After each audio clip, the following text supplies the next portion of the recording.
ओए मंगल देख ओए आज तेरी खैर नहीं मंगल ओए देख ओए। ओए क्यों शोर मचा रखा है खामखा का? ऐसा भी क्या हो गया? ओए देख उधर ओ नदी की तरफ ओ देख उधर क्या हुआ है। जैसे ही मंगल ने नदी की तरफ देखा उसने अपना माथा पकड़ लिया। ओहो ओ तेरी, अब क्या होगा यार, ये क्या हो गया? फिर मंगल सरपट नदी की तरफ शोर मचाता हुआ दौड़ा। हर्र हर्र होए होए, हुई हुई हुई, हर्र हर्र हर्र हर्र होए होए। लेकिन जो होना था वह तो हो चुका था।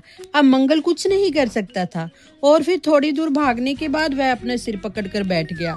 चंदू भी धीरे धीरे चलता हुआ मंगल के पास आकर बैठ गया और फिर दोनों आपस में बातें करने लगे कि अब आगे क्या किया जाए। ओए चंदू यार, ये क्या हो गया? ये तो बहुत बुरा हुआ यार, वो तो चली गई, पानी से भी आगे निकल गई। अब क्या होगा मेरे भाई?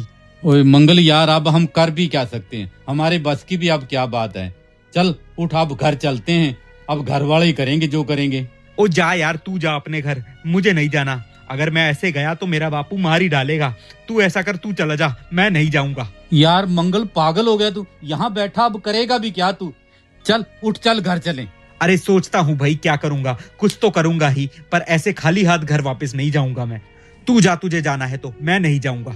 ठीक है भाई, तू तो पागल है, पड़ा रहे यहाँ, मैं जा रहा हूँ घर। पर तेरा बापू पूछेगा तो उसको क्या बताऊं? अरे भाई तुझे जो बताना है बता दियो, अब तू जा। मंगल पागल मत बन, वैसे भी अब शाम हो चली है, आगे रात होने वाली है, रात के अंधेरे में अकेला क्या ही कर लेगा तू? अरे चंदू, मैंने तुझे कहा ना, अगर मैं ऐसे गया तो मेरा बापू मुझे मार ही डालेगा। मैंने नहीं जाना घर, तू जा। और फिर आखिरकार थक हार कर चंदू मंगल को वहीं बैठा छोड़कर वापस चला गया और मंगल नदी किनारे पेड़ के नीचे मायूस सा बैठा रहा। कभी कुछ सोचता तो कभी कुछ सोचता, कभी भगवान से प्रार्थना करता तो कभी थोड़ा रोने भी लगता था। रात वैसे ही होने को थी कि तभी मंगल को एक साधु बाबा नजर आए। साधु बाबा ने मंगल के पास आकर पूछा, अरे कौन हो बेटा, ऐसे क्यों बैठे हो मायूस से नदी किनारे?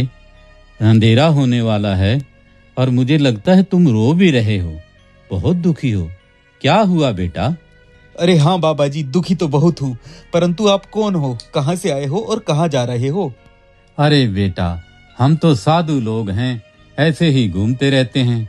थोड़ी दूर आगे नदी किनारे हमारा डेरा है, वहीं जा रहे हैं। तो बाबा जी मुझे भी अपने साथ अपने डेरे पर ले चलो। पर बेटा ये तो बताओ ना कि तुम हो कौन, कहाँ से आए हो, क्या मुश्किल है तुम्हारी, दुख क्या है तुम्हें? बाबा जी मैं आपके डेरे पर जाके आपको सब कुछ बता दूंगा, पर आप मुझे वादा कीजिए कि आप मुझे अपने साथ अपने डेरे पर लेकर चलेंगे। ठीक है बेटा, चलो उठो मेरे साथ, चलो मैं तुम्हें अपने डेरे पर ले चलता हूँ। और फिर साधु बाबा और मंगल दोनों नदी के साथ साथ उस ओर चल पड़े जिधर को नदी का पानी जा रहा था। उधर ही साधु बाबा का डेरा था और फिर चलते चलते मंगल ने साधु बाबा को बताना शुरू किया। दरअसल बाबा जी मेरा नाम मंगल है और मैं यहीं पास के गांव में रहता हूँ। आज सुबह मैं और मेरा दोस्त चंदू, हम दोनों यहाँ पर अपनी भैंसें चराने के लिए आए थे। हमारी भैंसें अच्छे से घास चर रही थी और मैं और चंदू पेड़ के नीचे बैठे खेल रहे थे। लेकिन तभी हमने देखा कि मेरी भैंसें जो है ना, वो नदी पार करके खार के जंगल में चली गई। जब तक हमें पता चलता तब तक तो सारी की सारी भैंसें नदी पार कर चुकी थी। मैंने भैंसों को बहुत बुलाया, ललकारा भी मारा, लेकिन वो रुकी ही नहीं। और आपको तो पता ही है कि खार का जंगल कितना भयानक और खतरनाक है। वहाँ रात में तो क्या, दिन में भी कोई नहीं जा सकता, और जो गया है वो वापस नहीं आया आज तक। अब पता नहीं मेरी भैंसों का क्या होगा। मेरे पिताजी तो इतने गुस्से वाले हैं कि उनको पता चला तो वो मार ही डालेंगे मुझे। यह सब बताते बताते चलते हुए साधु और मंगल डेरे में पहुंच गए। उधर चंदू ने गांव पहुंचकर सारी घटना के बारे में मंगल के पिता को बता दिया। पहले तो मंगल के पिता चंदू पर भी और थोड़ा नाराज हुए, लेकिन तुरंत ही उन्होंने गांव के 5-7 आदमियों को साथ लिया और लाठियां डंडे लेकर सभी नदी किनारे पहुंच गए।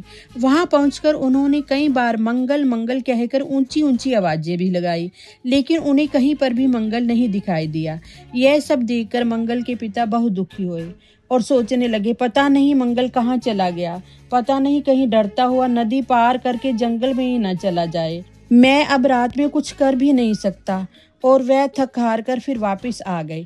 उधर मंगल की सारी बातें सुनकर साधु बाबा ने कहा, बस इतनी सी बात है और तुम रो रहे हो?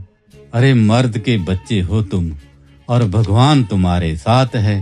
वो कहते हैं ना हिम्मते मर्दा मद दे खुदा। चिंता मत करो, हिम्मत रखो, भगवान तुम्हारा साथ जरूर देगा, सब ठीक हो जाएगा।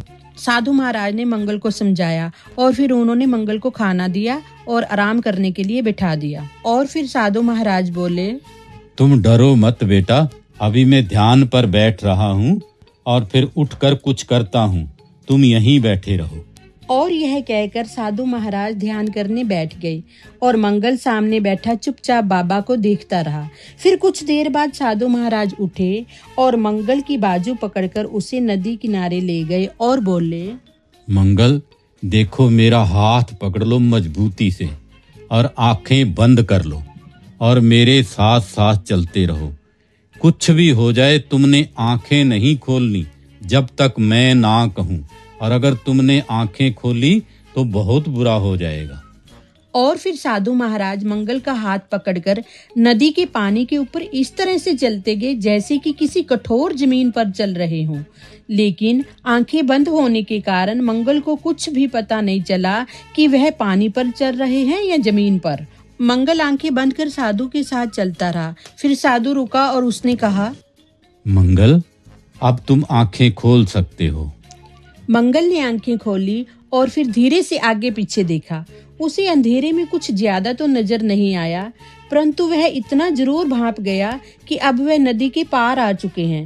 फिर अचानक मंगल हैरानी भरे लहजे में बोला, मगर बाबा हम नदी के पार कैसे आ गए?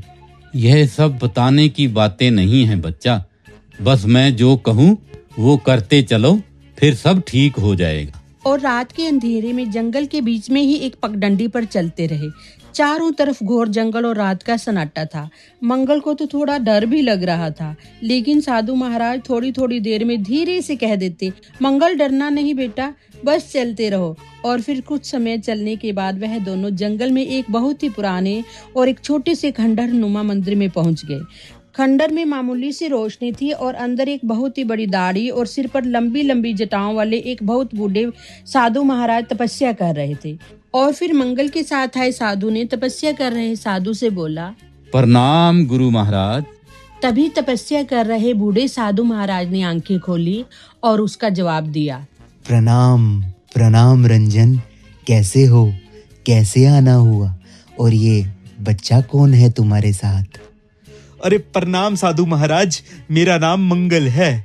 फिर साधु महाराज ने मंगल का हाथ पकड़ा और उसे सहलाया। साधु महाराज ने सब कुछ जान लिया जो जो मंगल के साथ हुआ था। और फिर साधु महाराज बोले, तो ये बात है मंगल, मैं तुम्हारे बारे में सब कुछ जान चुका हूँ। अब तुम मेरी बात ध्यान से सुनो।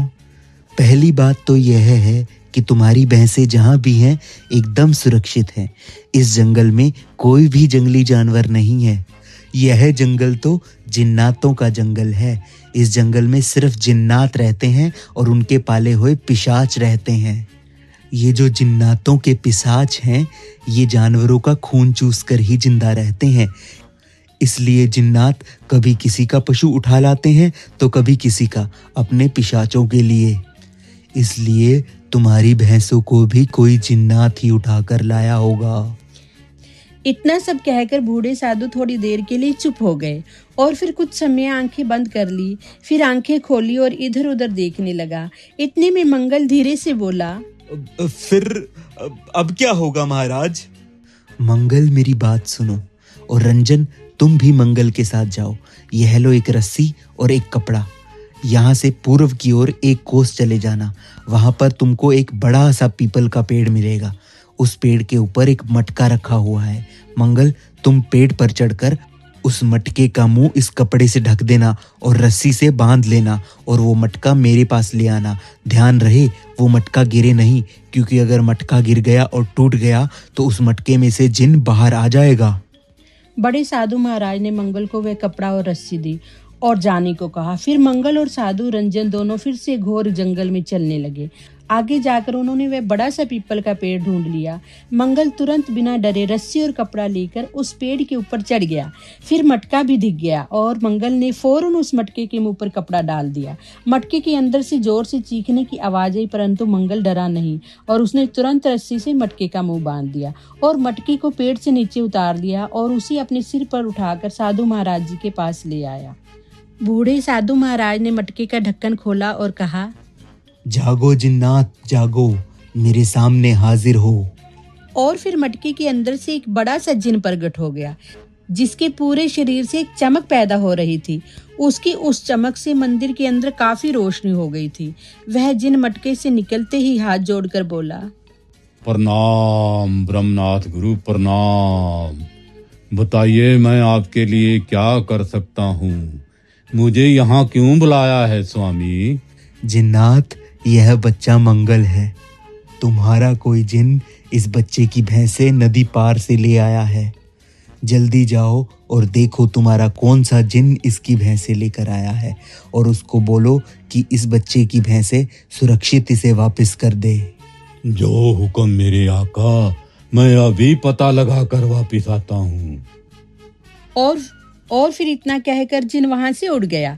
मंगल और दोनों साधु वहीं पर बैठ रहे।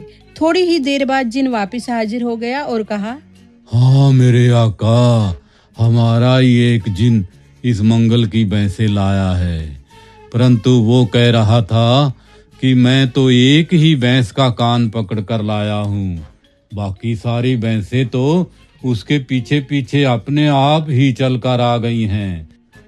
परंतु मैंने उसको बोल दिया है कि इसकी सारी भैंसें वापस कर दे। वो सारी भैंसें वापस करने को तैयार है आका। तो फिर कहाँ पर हैं इसकी भैंसें और कैसे वापस मिलेंगी इस बच्चे को इसकी भैंसें? मैं अभी इसका इंतजाम करता हूँ मेरे आका। और फिर जिन्नात ने अपने दोनों हाथ ऊपर की ओर उठाए और कहा, आओ पिशाच आओ। जिन्नात के ऐसे कहते ही दो बड़े बड़े उल्लू जैसे जानवर जिनके दोनों हाथों पर आकर बैठ गए। और फिर जिन बोला, जाओ उन भैंसों को वापस छोड़ कर आओ।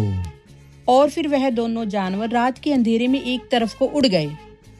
आका, सुबह होने से पहले भैंसें वापस पहुंच जाएंगी, वहीं पर घास चरती हुई मिलेंगी भैंसें।